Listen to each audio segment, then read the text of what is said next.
Hello and welcome back to Speak.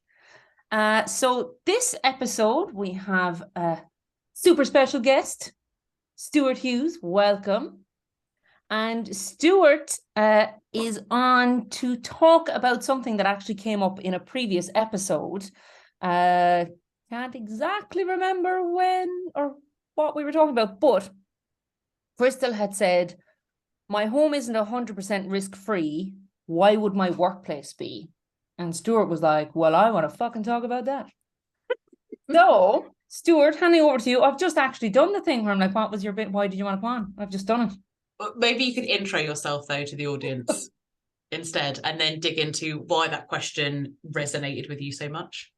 Yeah, we can do that. So very shamelessly I invited myself onto your podcast because you said this sounds like another episode, and I thought, yeah, it does, and I fancy a bit of that. So you weren't calling me, so I called you and said, please can I come on and chat about it. And I think you were very kindly talking about an article I'd written about the narcissism of safety. My phone had blown up and I'd had all these messages, and like I'd been on stage at the NEC that day, and I thought it was because I'd done a good job there, but it was because you've got this amazing podcast and the audience kind of had enjoyed what you were talking about. And then I thought it's just a great question, right? Like everybody walks around every day expecting safety just to be in place, right? Or expecting risks to be managed, however you want to phrase it. So, you get on your train, you expect to get to your destination, all right. You go and use an elevator, you're expected to work properly. You just go about your business, and I don't think people really understand who's in the background making sure that those things, operate properly, and some of the challenges of it. And then you said, like, well, my home's not risk-free. And you think, yeah, my tap doesn't have a big blazing sign saying caution hot water, because guess what? Everyone in the house knows the hot water tap. And even when you go to somebody else's house, you know what the hot water tap does, right? Yeah. And your oven doesn't have a blazing sign saying, like, don't climb inside it because you might die, and you kind of go, right, okay, well, if we can manage as humans to kind of sit in a house that's got some risks, unless you live in a bungalow, the chances are you might fall down the stairs.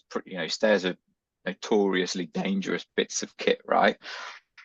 But we're okay with it. So why in the workplace are we not okay with risk? Why is there this quest of like risk elimination and, oh, we can't expose people to risk? Of course we can. If you don't have risk, you don't grow, right? So the Wright brothers, if they'd have gone, oh, we're not going to fly the plane until it's perfectly safe, well, we'd still be waiting for flight, wouldn't we? At some point someone got in the plane and went, I don't know if this is going to make it back down in one piece, but for the reward, I'm going to push through and do it.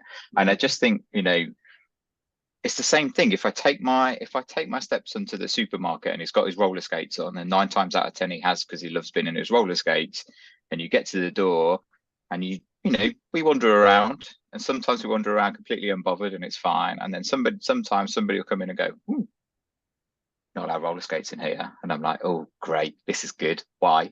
And they go, health and safety. And I'm like, ooh, interesting. I said, I'm a fully grown man in most people's opinion. Maybe not people in my household, but in mine, possibly.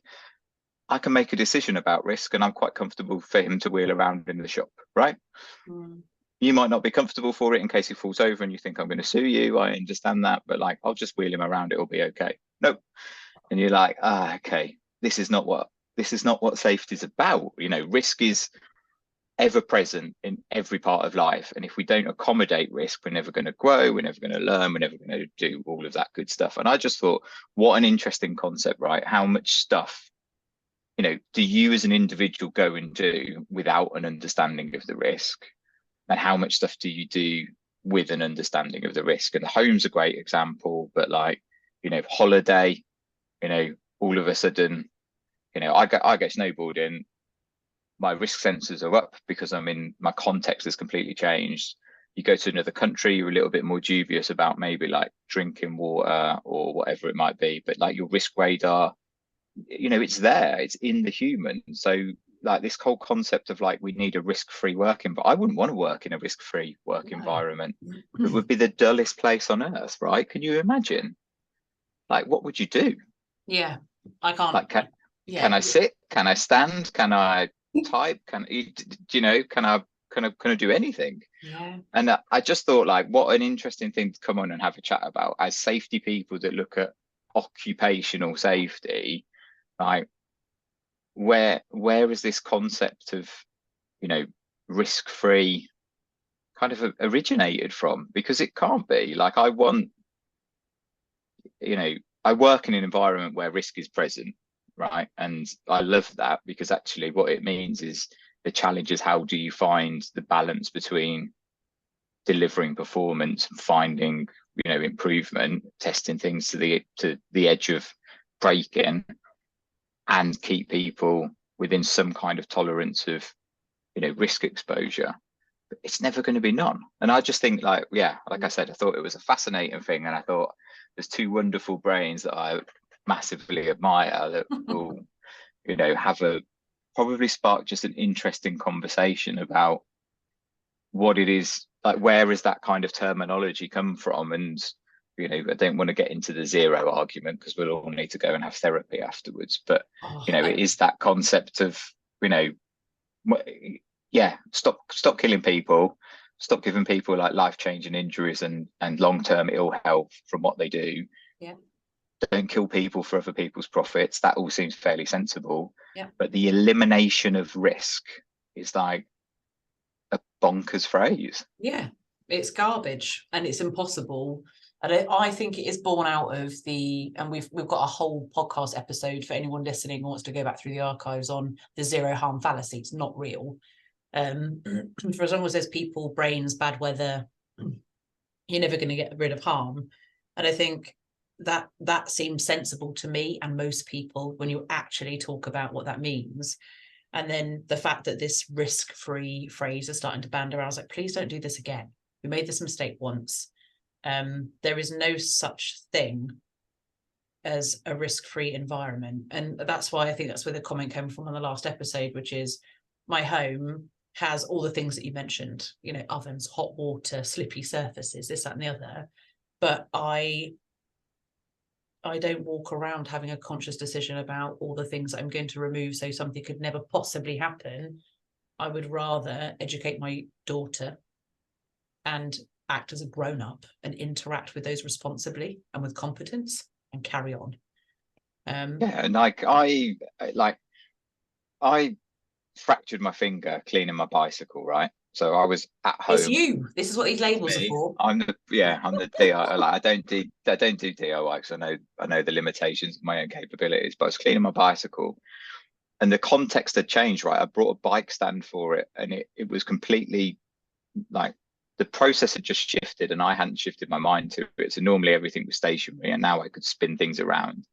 Because I could spin things around, or spun them around because I'm quite childish.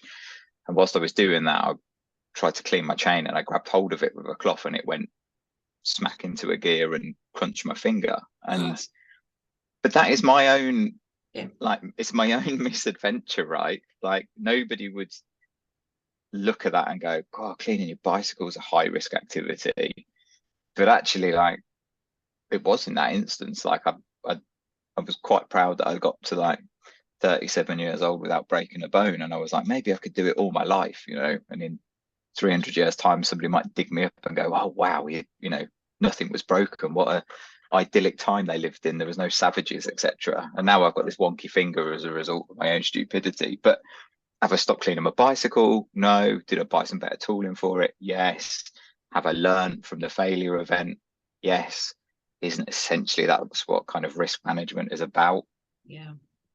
I don't know. That's kind of where I sit with it. And I think we can just get in really unhealthy conversations as a, you know, as a practice, because we seem to have like be looking past prevention. Like, you know, prevention seems to have become really unsexy in like the Western world. And you think on like a global scale for safety, prevention from like proper harm is still super necessary. So like, we should be having those conversations that are, you know, proportionate to the way we're asking people to work in the world. And, you know, if you can trust people to be in their home and not, you know, savagely mutilate themselves, then why do we remove all of that trust when you step inside a workplace? Yeah. Like, what is it that we think the human's going to automatically do? Like, there's some stuff that's just common.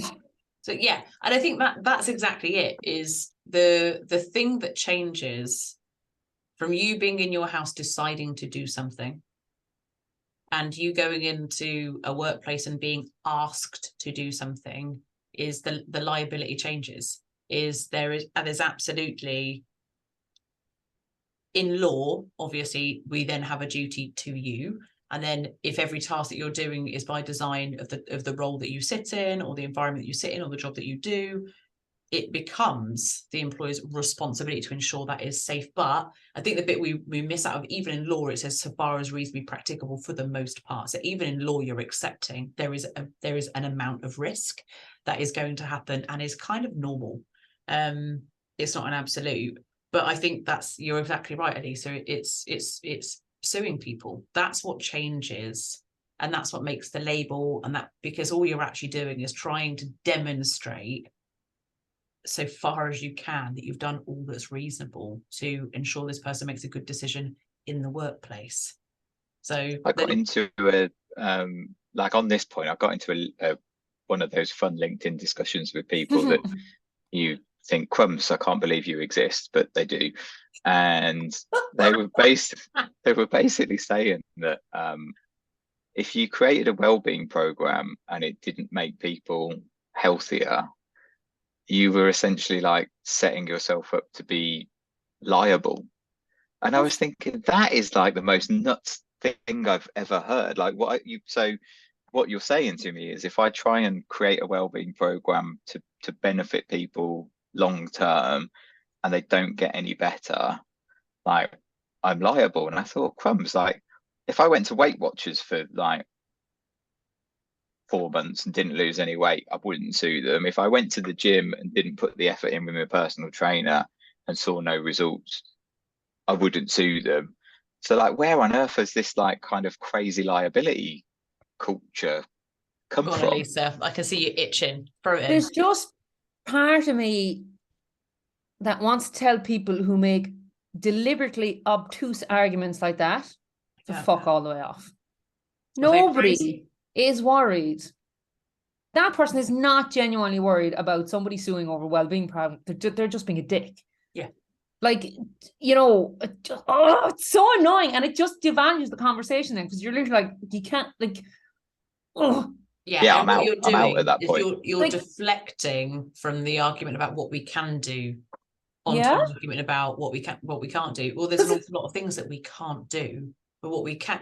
Who said that phrase? Is we can't do everything, but we can all do a little bit more.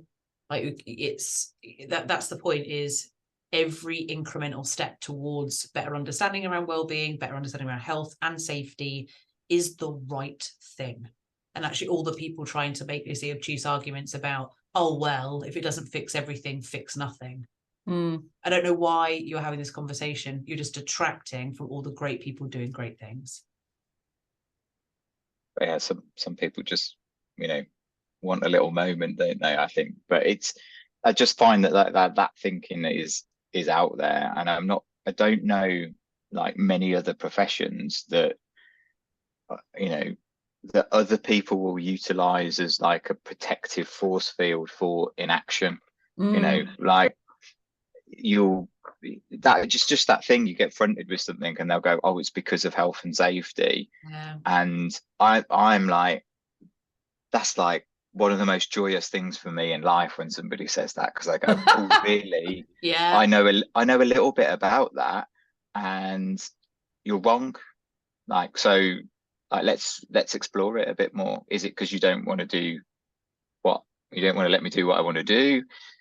Is it because you've been told that and you'll get in trouble by somebody else? Because then I can speak to that somebody else and we can try and resolve it at a level. You know, we've just removed people's ability to make like informed decisions. My partner was at Costa Coffee, right, in a Tesco's, and wanted an iced frappe, right? Don't judge, it's perfectly fine. The shop assistant in there said, I'm very sorry, we can't make any, we don't have any ice. And I was like, you're in a supermarket.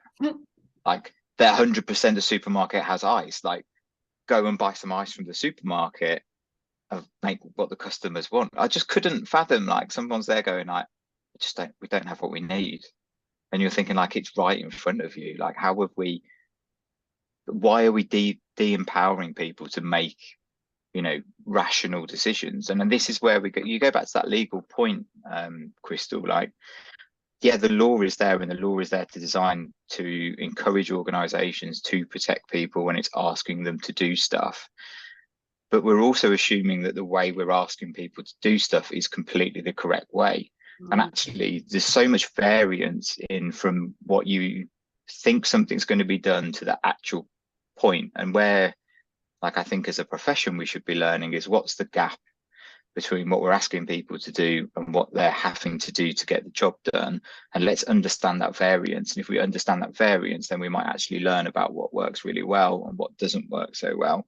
And then we might influence effective change. And then once we're influencing effective change, we might get to a better position where everyone goes, oh, this actually feels fairly sensible. Isn't it interesting, though, that things hark right back to work as imagined, work as done?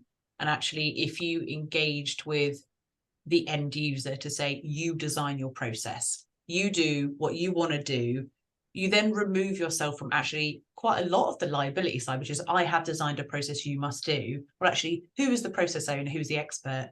Bob. It's always Bob. Bob and the team of Bobs. Well, I'll tell you who we're going to get to design the process then. And they're not going to deviate from their own process because they've designed what they do around the reality that they work with.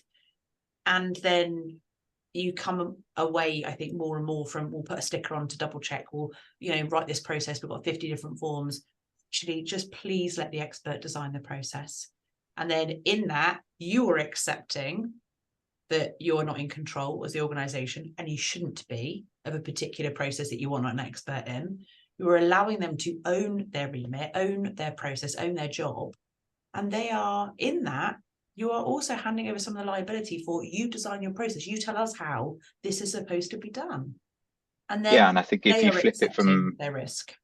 Yeah, and I think if you flip it from liability to ownership, that's exactly the point. Yes, that's the whole thing, isn't it? Okay, yeah. I've got some ownership of what I'm doing, and I then think if you can empower people to go, okay, like, we've agreed this process, and today that process doesn't work because of whatever factor, whatever context. Oh, we can implement some variance because we're still getting to the same outcome, and I've got enough understanding of what I don't want to happen and what I do want to happen. And I think it's that, like, how do we get back to the position of treating grown-ups like grown-ups, and having that, being comfortable enough, I think, as a safety person, to say, do you know what, I'm not an expert in X, Y, and Z. Like, I know the law, I know some things about how workplaces operate effectively, I know the things we're trying to keep you away from, and I can help. But actually, the process inside out. So let's work backwards from, like, what are you trying to achieve? How do you want to achieve it? And what's getting in the way of that? And where are we likely to find some things that cause us some harm? And that, like, I don't know, like, I don't know when we became like the Harry Potter school of safety with all of this dark arts and magic spells that you have to do. That just don't add any value. I think we touched on that dark art feeling in the podcast with Renuka, actually, about we accidentally, or actually I think sometimes by design, try to make certain industries, certain pockets of safety feel unobtainable, so that only people that are already there can stay there, but you just create echo chambers and nothing changes. But I do think when you say about how do we move the dial on risk acceptance, how do we move the dial on doing something differently, you said something to me when I came for lunch with you once, Stuart, and it was my role, and I actually use this as an example of a great mindset in safety with my team. You said, it's not my role to say no. It's never my role to say no. My role is to say how. You own this process. You own this thing. You want to change it. If we change it, it pulls in this risk. This bad thing could happen. All you need to tell me is how. How can we not make this bad event happen? You tell me, as that owner of the environment, the product, the whatever, you tell me how, and we'll do it. So you said to me, I will never say no, I just say how. I would like to remove this guarding from this machine. Cool. It's to stop major injuries to the eye or whatever. You tell me how we can remove the guarding and still maintain that level of safety. We'll do it. And I think that's the conversation. Yeah, like it's like, why do you want to do it, right? Yeah. So what's the driver? What is the driver for it? Like, why are we having this conversation? You know, and if it's a stupid reason, like aesthetically I don't like it, you're kind of like, well, I'm less interested in that. Or actually, objectively, it is in the way of something fundamental that we need to do, and we've thought about X, Y, and Z parameters, and here's our, you know, very dynamic risk assessment in action chatted through, and you go, okay, I'm comfortable, right? You know, it's not, is it perfect? No. Is there some risk? Yes. Is it worth the risk? Yeah. Okay, like pretty cool, we can get there. I always think about, is it Felix Bankgardner, the guy who like went to the edge of the atmosphere on a platform and then stepped off and like went flying back down to earth in his wingsuit, and like, I mean, bonkers, right? But he's always my example when someone goes, ooh, can't climb a ladder, and I go, why on earth not? Oh, you're not allowed, safety says you can't climb a ladder. And I think, that's not true. Safety says you can send a man to the atmosphere and he can jump off and fall back down to earth. So you can definitely climb a ladder. Safety says we want you to think about how you're climbing a ladder, whether it's the most appropriate tool for the job. And actually, like, you know, that seems fair enough to me. But I just don't think there's a blanket kind of like safety says no. And I just, that's the cultural thing I'd love to kill across the profession. You said a question there in the middle of all that Ruth Denyer said to me once, when you think about the sorts of things that she's doing in terms of like mad risk. And she said, we've stopped asking if it's worth it. When we're looking at risk in terms of risk acceptance, we've stopped saying, is it worth it? Like, if you do this one thing 10,000 times, it can generate power for a town. Probably some people might break a leg or an arm, and there's some risk in it. Is it worth it? And actually, you can ask all round, is it worth it to the business? Is it worth it to the employee? If you ask that dude who went up to the atmosphere and you said, we've designed it so that your oxygen is maintained, you won't die. We've designed it so that, I don't know, you won't sustain a life-changing injury. You could. There is an absolute chance that you will, a high chance actually, that you'll break some limbs as you plummet back down to earth. Is it worth it? Is it worth it to you? And actually his answer is probably, yeah, but this is what I've always wanted. Cool, that's your risk. Yeah. You can accept it. But even why sorry, I don't get, what's the point of not asking, is it worth it? Why is she saying stop asking if it's worth it? No, she said, why have we stopped asking? So in terms of we just say, okay. Yeah, so we've just I thought you were saying like stop asking. I was like, yeah, no, we should ask that. No, we should ask. No, yeah. So it's the why have we stopped asking? We basically make a decision on behalf of everybody. We just go no. Paper cuts, no. Yeah. You know, slips and phrases, no. All the things, no. Falls and no. But actually, we have stopped having a two-way conversation. But I don't think it was ever a two-way conversation. When it comes to safety, this is the thing, because we get annoyed when people outside of safety, health and safety, we've fucking created this rod for our own back. Yes. So like, because we'll say at this fucking fly, we're in fly season. Anyway, like at the top of this episode, Stuart, you were saying like about risk and, you know, interacting with risk, and like this isn't what safety is about, to always be like, oh, we can't ever do it. But that literally is what people think it's about, because that's the way most, I'm going to make up a statistic, 97% of safety professionals carry on like this. Yeah. So we have created this problem ourselves, and it's very hard for some of us to try and undo it. But the other thing then is, you have businesses, leaders, whoever, saying like, oh, we want people to be innovative and, you know, show initiative, except No initiative when it comes to actual like safety, like how you do your job, grand, but the safety parts of it, no initiative there. Follow this exactly. So you can't have it both ways. So like we've just, yeah, it's a bit of we've made a fucking mess of it, lads. Yeah. Yeah, and I think the when we say we, I feel But that's really like the capital we. I know, it's the royal I'm we. trying I love not that to, like- internally. I think we all have allergic reaction to it. Just I was like, but not. Not me We're personally. trying not to. We're trying not to. I used to 100% be one of those dickheads. Like I was. And I think, tolerable. yeah, we have to acknowledge that. I think we've all been on that journey where you start off, and that is, you know, like the thing that is portrayed and the thing that, you know, you've learned from others. Yeah. And then I think this is where I feel like it's on us now to guide that next generation that's coming through, to say, actually, like the questions are different. The role isn't about having the answers. The role is about you know, humble inquiry and hyper curiosity. Like, go and understand how things work and why things are done, and then understand, you know, how you can get information out of people to demonstrate that they're controlling these things. And where you feel uneasy or uncertain, then you've got your avenue to go and explore a bit further. And like that, I think if we can teach the next generation that that's the way that the OSH profession, you know, should behave and really adds value, then I think we're in a good space. And I you know, you just kind of, you hope all the old lemmings just kind of keep walking and fall off the cliff, right? And kind of nobody builds a bridge for them. And you kind of go, right, okay, one by one, they're all going to disappear, and we're going to hopefully have created this new path for people to follow. But here's the other problem: they're going to disappear. We're not replacing them quick enough. Yes. With Like, biggies. holy shit! Like, we're gonna have a problem.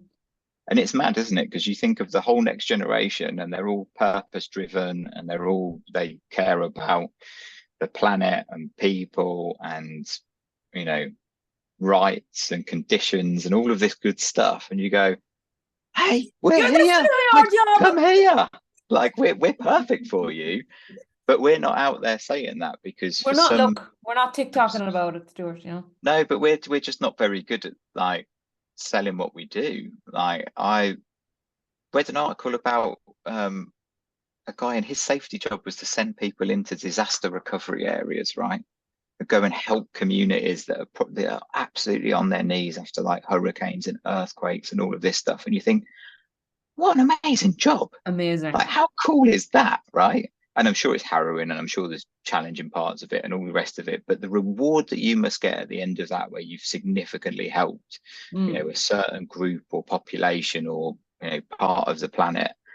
And to think, yeah, like safety, and there's a safety person enabling people to go in and work in like these high hazard operations to rescue people and save people's lives and get power back on and all of that stuff. And you go like, if I was like a, you know, 10-year-old kid in a primary school going, safety does what?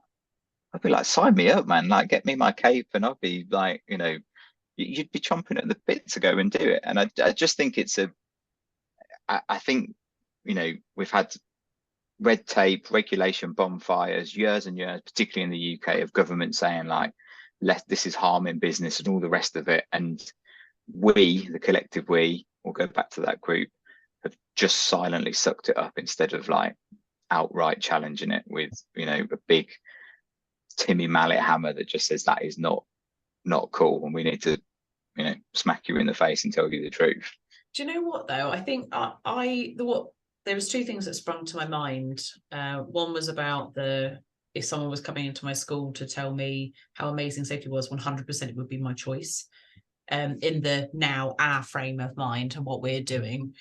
And I feel like lots of the places where I've been like, we should all be, even if everyone just picked their own school to go back to. There's like 47,000 members of IOSH as an example, let alone thousands of members of RSM.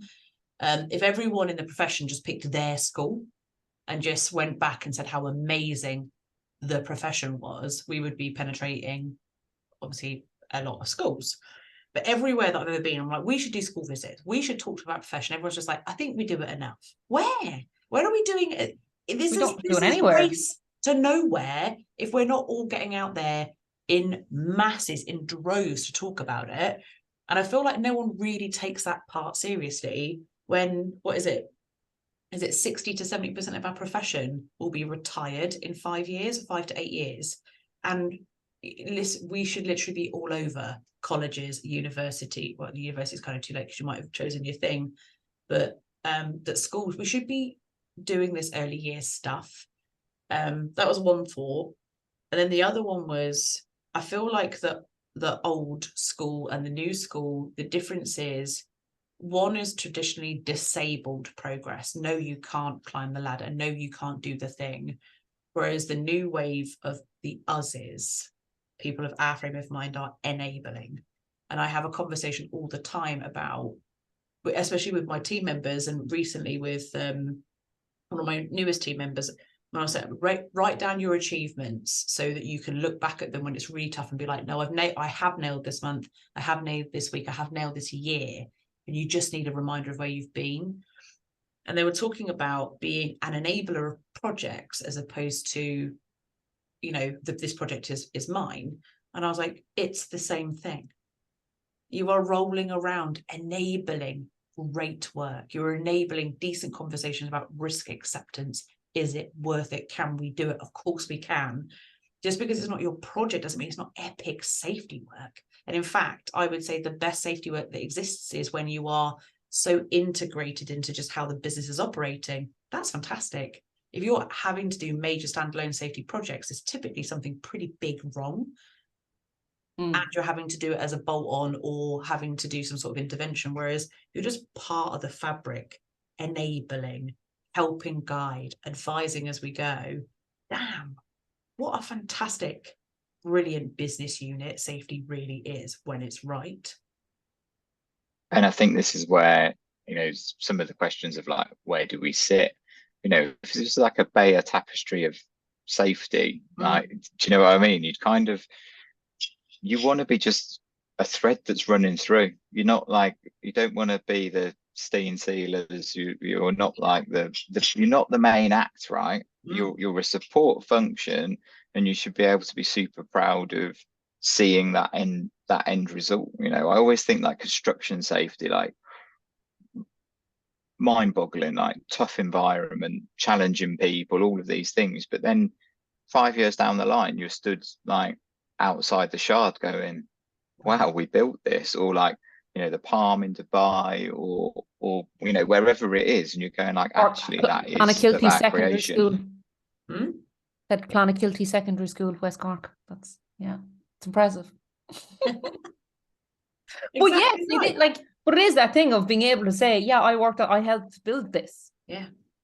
And it doesn't have to be, you know, those epic examples are just ones that like are obvious to the mind. But your example there of like your local school in the community, like having safely built a school for children to go and get educated, and for that to stand 30, 40, 50 years of, you know, hardcore abuse from micro people, phenomenal, isn't it? Like it massively makes a difference to an area. And this is where this whole dialogue of like social sustainability and the kind of social element of safety, and loads of people going, oh god, don't put us in ESG, I don't want more work to do. And you're like, if you're doing it properly, you're doing it already. Like, you've just not connected the dots to actually, you know, this person doesn't come to work safely for your organization. They come to work safely so they can provide for their family, so they can go on a holiday or whatever their circumstances, they can feed their children, or they can pay for their education, or, you know, whatever it is that's driving them.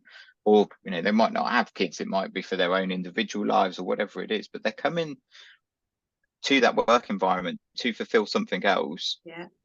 They're probably getting some pleasure out of being there, and they want to thrive and succeed and all of that good stuff, and we should be enabling that to happen. But they've also got, you know, there's a whole world of like, they do all this other stuff outside of work. Like, somebody doesn't just like cross a line and instantly become a like zombie, unaware of all the risks in that environment, and you know, how to go about just, you know, generally, I mean, some people might do like periodically, but, you know, in the vast majority of the cases, the human doesn't just become like a completely different person as they step across the line, as they come into your site, your shop, your building site, whatever it is. And we seem to then treat them very differently. And I just think we could, I don't know, hold the mirror up to ourselves and go, actually, like, what do I want to know when I walk into a new environment? What's important for me?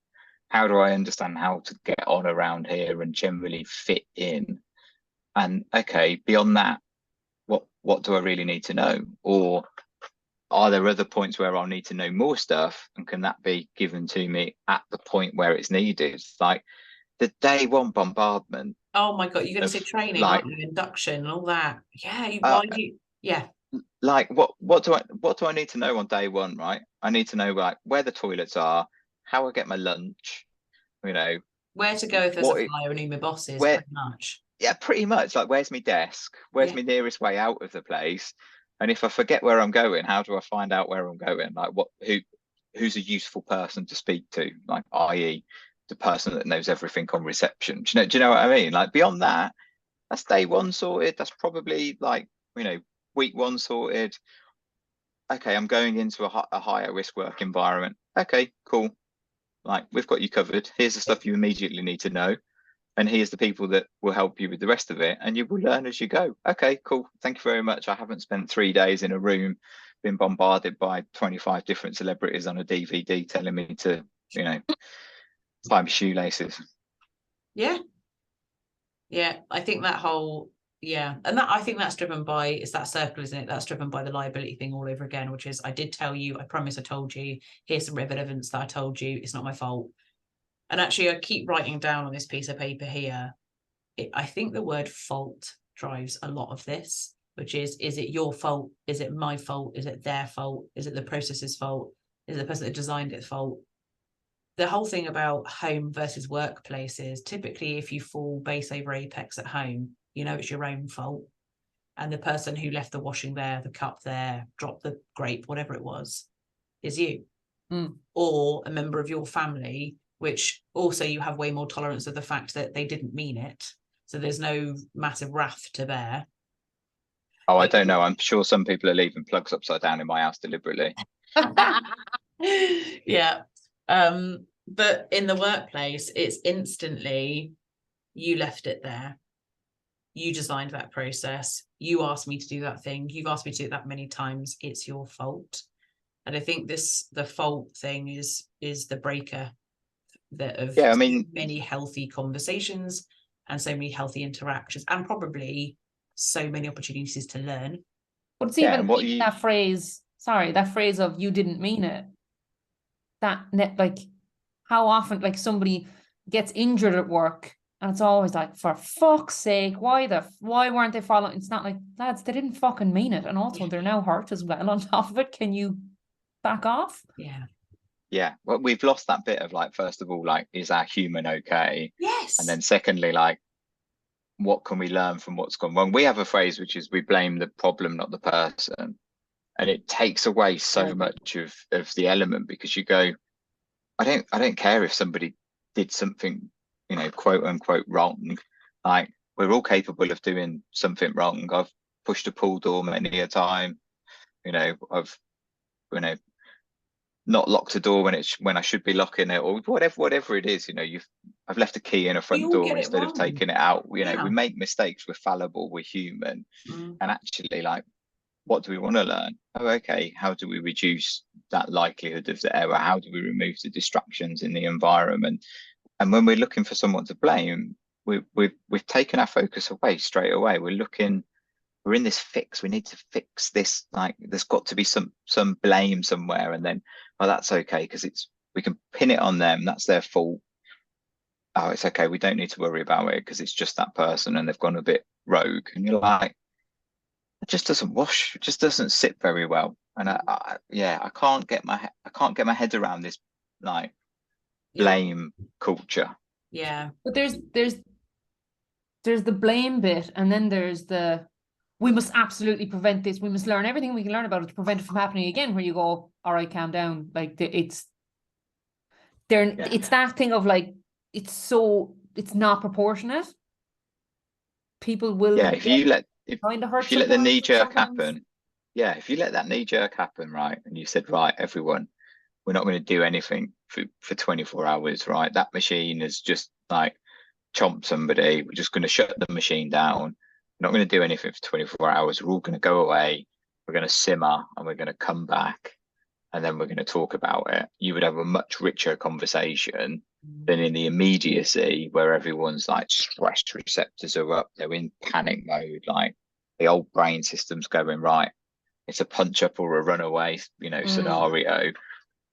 If you let that simmer, like I'm sure if you brought people back together 24 hours later and said, okay, what do we all think now? You'd have a much better conversation. And I think this immediate call to action is something that, is a challenge because everyone like, oh, well, if that machine's down, we're going to lose £1 million tomorrow. Okay. Like, fine, we'll make £1 million back in the future. Like, let's just suck that up and have a better long-term solution than, immediately like that first, I don't know, your first thing is never your best thing, is it? No. And I think I'm thinking about the Simon Sinek, although it's used to talk about influence, right? Elisa, I was waiting for Elisa to go.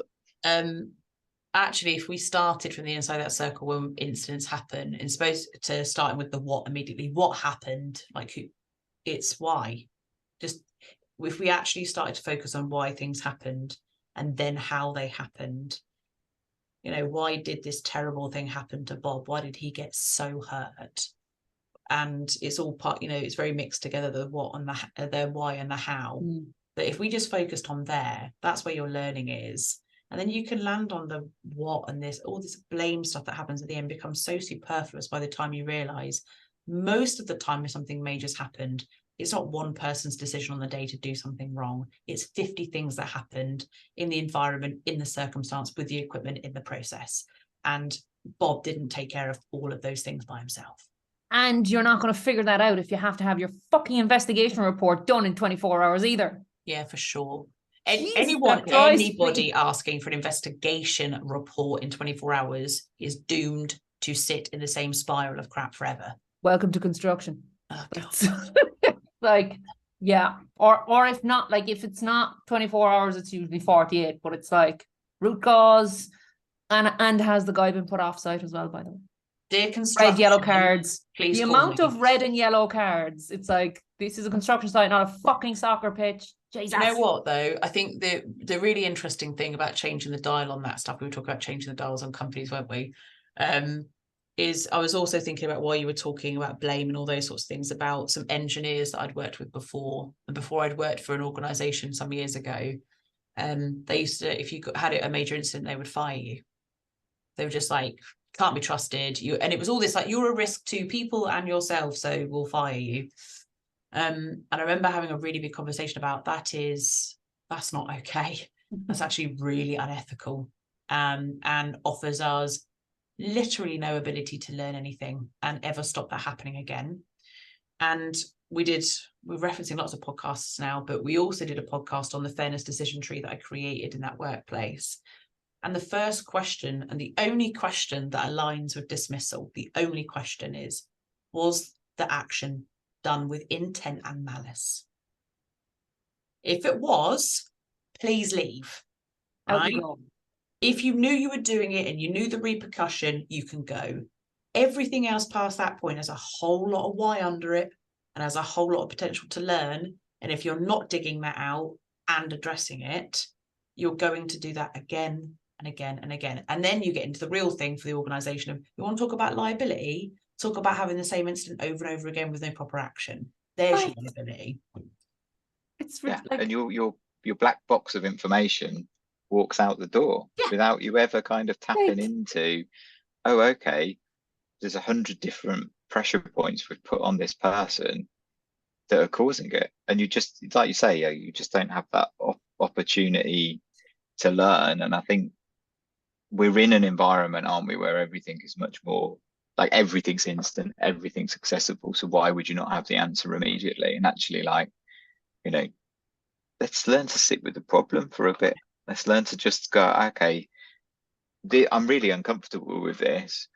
but actually I'm going to sit and be uncomfortable for a couple more days, because actually somewhere in that will unearth the thing that's going to make me super comfortable in the future. Yeah. And I just think that's a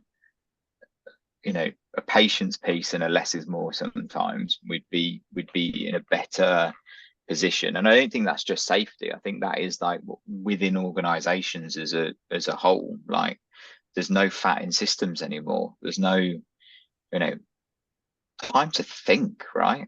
Where is the point of clarity? Like, if you spend your day running from meeting to meeting to meeting to meeting to meeting, no matter how good you think you are, something is not getting your full attention. And that we're an amazing species, right? Think of all the problems that we've solved, all of the challenges we've faced. Like, can you imagine the first person that built an arch bridge and went, ta-da? Like, it won't be one person, right? But there'll be a group of people that went, I think I can make a really wicked bridge in an arch shape. What's a keystone? Here we go. Yeah, but you know what I mean? Like, how mad things that we've been able to create and do. And every time there's something new, there's like moral panic about it. Like, AI is the one at the moment, isn't it? Like, AI is going to just steal everybody's brains, and we'll all be just mush, and nobody will have any jobs to do and everything else. And you think, I'm pretty sure you said that about the radio, and that's still going, and we haven't all turned into like horrible, awful human beings. You probably said it about brains and TV. Yeah, like, oh, Netflix is robbing people of their free time. No, it's not. It's entertaining people, and you're making a conscious effort to go, actually, this is easier than whatever else it is I want to do. So actually, let's stop. This is back to blame, isn't it? Where's the blame? But also, we're not very good at looking at ourselves. I think in lots of what you're saying is about ensuring that when we as risk professionals are interacting or seeing new risk, we are open the fact that we don't understand, and it's not necessarily about not understanding how to fix it. We don't understand it, and it's completely okay to say, I don't understand it. And the knee-jerk is across the board, where it's knee-jerk to investigate in no time at all, knee-jerk to try and fix something. If you don't understand, you have no way of truly fix it. You'll take an action and you can write down something that says you did something. You don't truly be fixing it. And the small example, I know we're sort of wrapping up, is you were saying at the very beginning, Stuart, you mentioned something about something about high level curiosity is sort of key for the profession. The why is key to the profession. Not jumping to the conclusion is key to the profession, but also understanding that we don't get the risk, and we don't have to. It's not our job to understand it. And I give the sweetest, smallest example of this as something as a takeaway for the audience, that if you're thinking, how do I apply this? How do I actually do something? There was an engineer who kept getting busted in trainers, and it kept getting fixed. Go put your boots on, go put your boots on, go put your boots on. Somebody asked a different question on one occasion. Why? Why do we always catch you with trainers on? Well, actually, I always have to attend a box that's in the middle of a roundabout across 3 lanes of 60 miles an hour traffic, and I have to run. And I can't do it in my boots.